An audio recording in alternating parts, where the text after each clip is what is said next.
I'm Christina Ackas, Vice President of Diversity and Inclusion at Octagon Sports and Entertainment Network.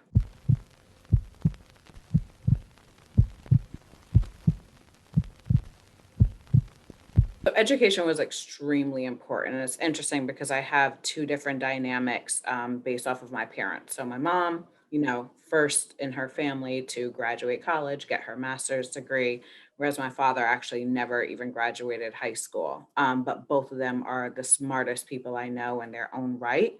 And regardless of which path they took in the home, it was very, very important. Like there was no discussion about what happens after high school. It was like you're going to high school, you go to college, and then you you start on your career. But education was key. And again, the balance that I was able to get was definitely the book smart side of it from my mom, and from my dad it was definitely that street smart. It was the emotional knowledge that you needed. And again, he was also a reverend, so it was just different types of teachings that came from him versus my mom, but education was most important in our household.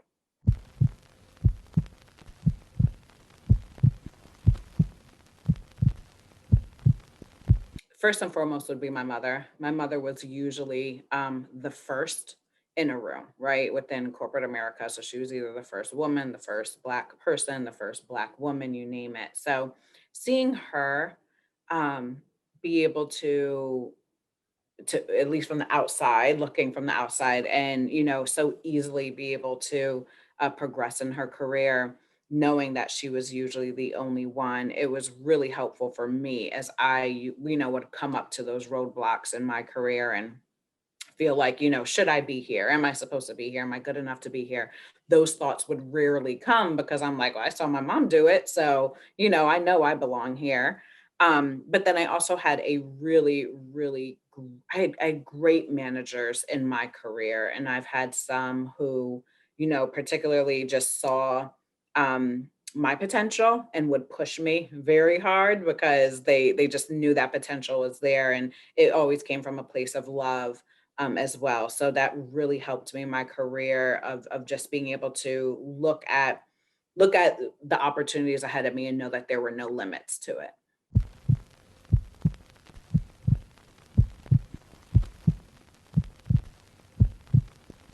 I growing up as a kid, I wanted to be a teacher.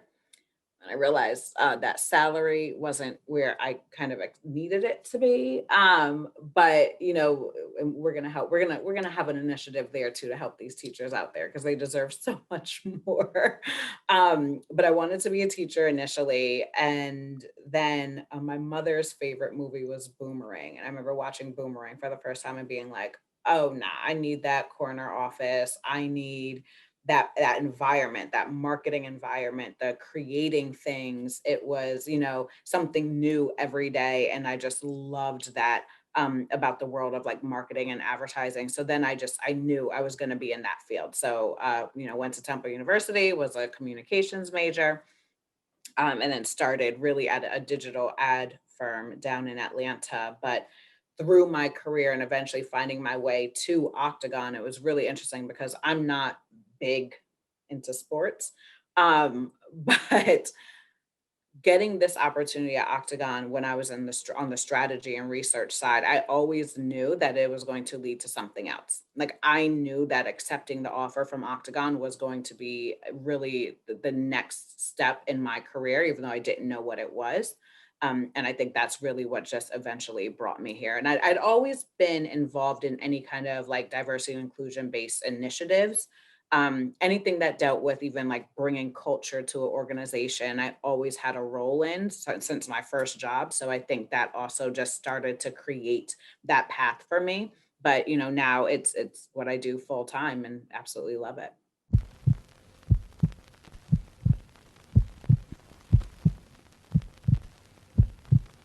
Yeah, I mean, as like I said, I had really, really great managers. So I just want to make sure that I continue to set that example for any team that I have. And whether I'm managing people directly or I just have the opportunity to speak to them, I'm very big on making sure that everyone chooses the company and the culture that fits for them.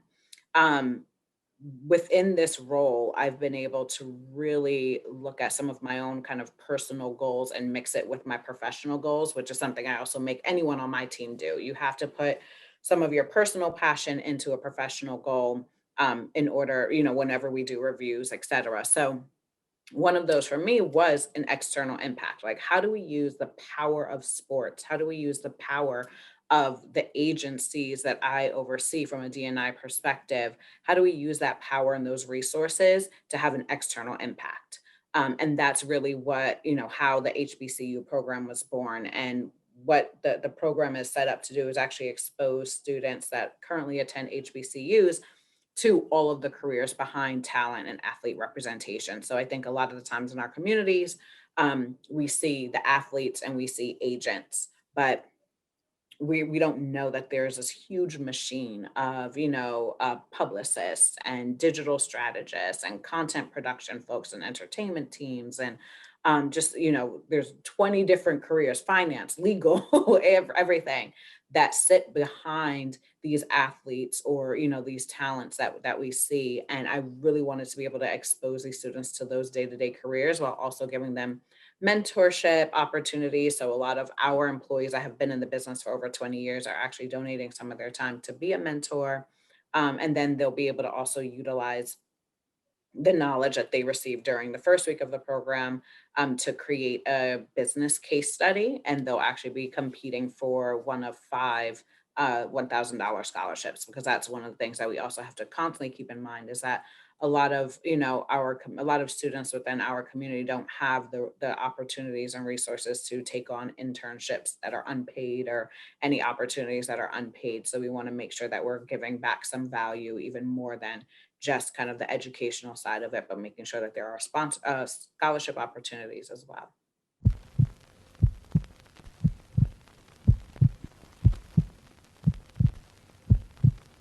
Servant leader. I am here to coddle my team. I'm here to support them in every way, especially when that means rolling up my sleeves and getting my hands dirty. I just I lead with compassion. I lead with empathy.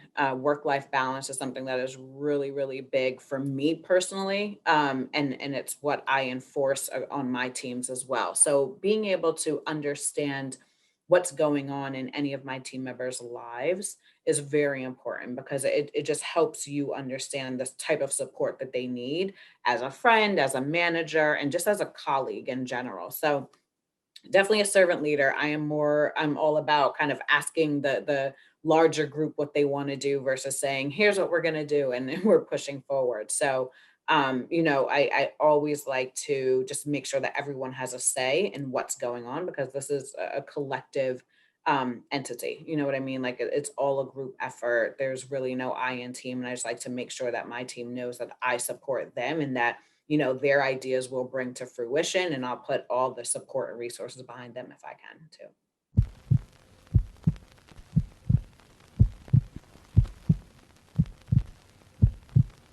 For me, the type of adversity that I face as a Black woman, I think probably every Black woman has gone through it, probably every Black employee. And it's especially those aggressions. It's those being the token person in a room. But for me, I've never allowed those adversities to hold me back. And I've actually really used them to propel myself forward. So people know me for constantly saying that I'm okay with being the token. And I'm okay with being the token for a few reasons. One being, I know that when I get in the room, I'm going to show up and I'm going to show out, right? So if right now you're putting me on front stage to represent a group of people, I'm going to do that and I'm going to do it really well. And secondly, I lift, right? I lift as I climb. So if I'm invited to a room to be the only woman or the only Black person or the only Black woman in the room, the second time you invite me, I'm pulling up another chair and I'm bringing someone else with me. So, the adversity that I have faced, and it hasn't been a lot. I think I've been very, very lucky, like I said, to have great managers, great leadership, a great support system. But when that adversity has appeared, I've really used it to just to conquer. I've conquered it, and I've used it to really propel my own career to move forward.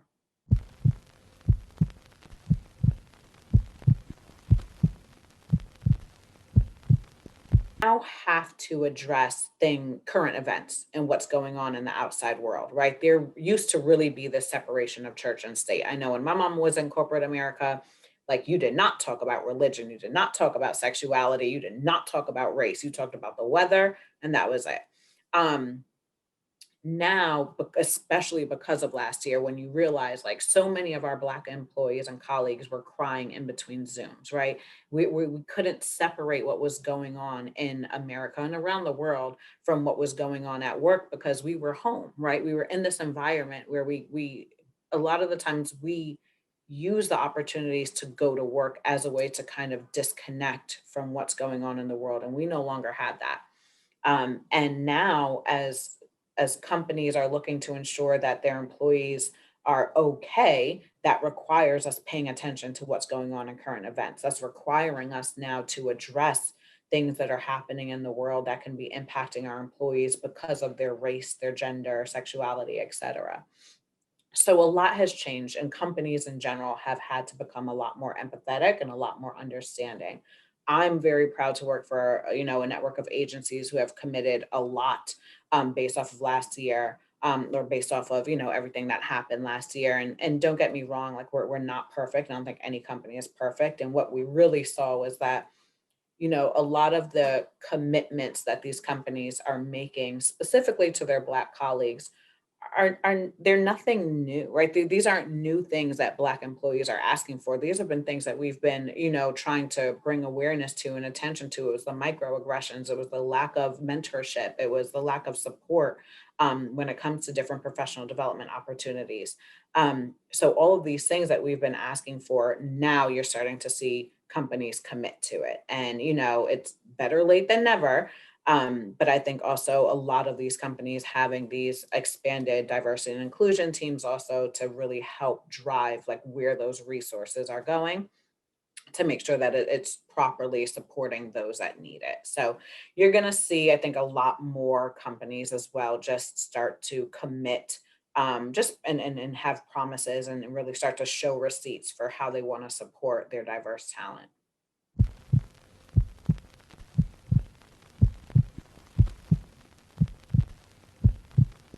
I will say this is the first time I've ever started to do therapy. I realized that this was so much bigger than me. Um, and I needed, that additional help. Now, as a mom, I have a 6-year-old daughter. I will say I did not want to have these kinds of conversations with my daughter, whether it was race relations or, even mental health and well-being. But these are all things that needed to be talked about. Don't get me wrong, my daughter knows that she is a beautiful Black princess and that she is Black girl magic.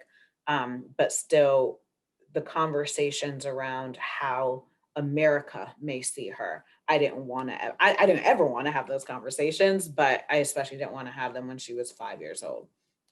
But we had to, and we had to because I wanted to make sure that as a mom I protect her and I'm proactive in protecting her. And even the well-being, it's very interesting because as young as these kids are, a lot changed for them with all things COVID, right? Abruptly having to leave school, not being with their friends every day, not being able to go outside. And I'm sure I annoyed her, but I think every day I just asked her, "Are you okay? Like, what are you thinking about?" And it's funny because my aunt used to ask me what I was thinking as around her age. She used to ask me that all the time when I would see her, my aunt Nadine. And I used to be like, "What are you asking? I don't know what I'm thinking. Like, I don't know." But I find myself doing it all the time. Like, Charlotte, what are you thinking about?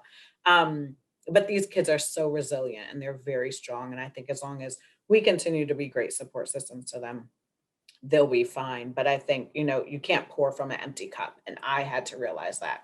I will say, as someone who, I feel like I'm book smart, I'm street smart, I got it. I'm a praying woman. Everything's gonna be okay at the end of the day. Like that's always my outlook. And I mean, this last year and a half, if it was ever going to test my faith, it definitely did. And I had, my moments of breakdown. So but again, I've seek therapy and I've just been honest and open about what's going on. That's been really big for me too. And just having the support system of other Black women and other Black moms and realizing like nothing we're going through is in a silo, nothing that we're experiencing is unique to us. We may have our own unique situations, but the emotions, the feelings, um the kind of just where we're at in life, right? Like what this life stage looks like during a time of COVID, and all these, the social injustices and the extreme racism that we're seeing in this world. Our reactions aren't different, and that in a way helped because it was like, okay, it's not just me. I'm not going crazy. I know that everyone else is feeling this too. So having that support system of other Black women have been amazing. Being a mom has helped too, because it really did give me that purpose. It made me wake up and get out of bed every day and tend to Miss Charlotte. But it's been a very I can see why Black women especially probably have been much more impacted. I think there's just additional layers to what's going on, especially as moms. But I mean, these poor teenagers too. They already go through so much in their teenage years. Like, no need to add everything that's been added to them. And I do hope that they are able to get through this and find the support systems that they need as well.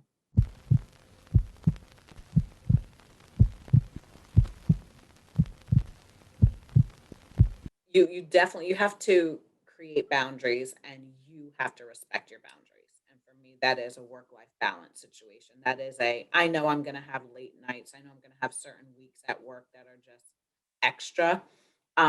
But you have to be able to turn off when it's time to turn off. And as a mom, I am very big on respecting those boundaries. After like I mean, I sleep at like 8:30 at night every night, but you're not going to see me checking email when, my daughter and I are watching Transylvania for the thousandth time, right?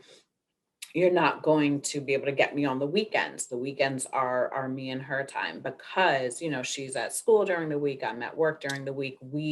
It's very big for me to be able to spend that quality time with my daughter, and the rest of our family. So it really is about creating those boundaries and then respecting those boundaries. But and you have to also understand that sometimes you're going to set up a system and that system is going to completely collapse and you have to redo it, you know what I mean? Or you have to kind of just go against the grain for a little bit until things pick back up properly. But you have to be forgiving of yourself.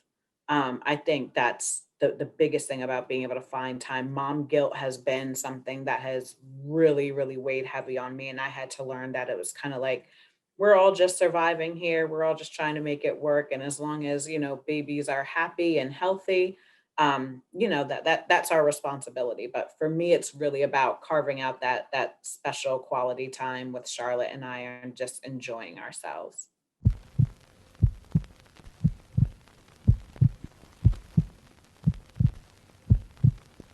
I think just based off of the empathy that I try to give and the understanding and the support, um, I'll probably quote Maya Angelou, right? She said, people won't always remember what you've said to them or what you've done for them, but they'll always remember how you've made them feel. And for me, that is my legacy that I would like to continue. I just want people to know that I really was there for them and that I did try and do everything to make, especially at work, to make their lives just easier, more enjoyable, more successful. And then even on my family and friends side, I just want my legacy to be known that, I tried and that I was just, as supportive as I could have been during our nice short time on this planet. But that they always had someone that they could confide in and someone that would always support them through anything.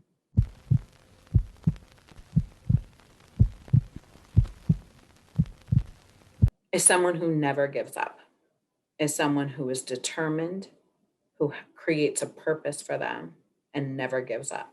Even when things get hard, you can slow down, you can trip, you can fall, but you get back up and you're determined to do what you've set out to do.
is someone who never gives up, is someone who is determined, who creates a purpose for them and never gives up. Even when things get hard, you can slow down, you can trip, you can fall, but you get back up and you're determined to do what you've set out to do.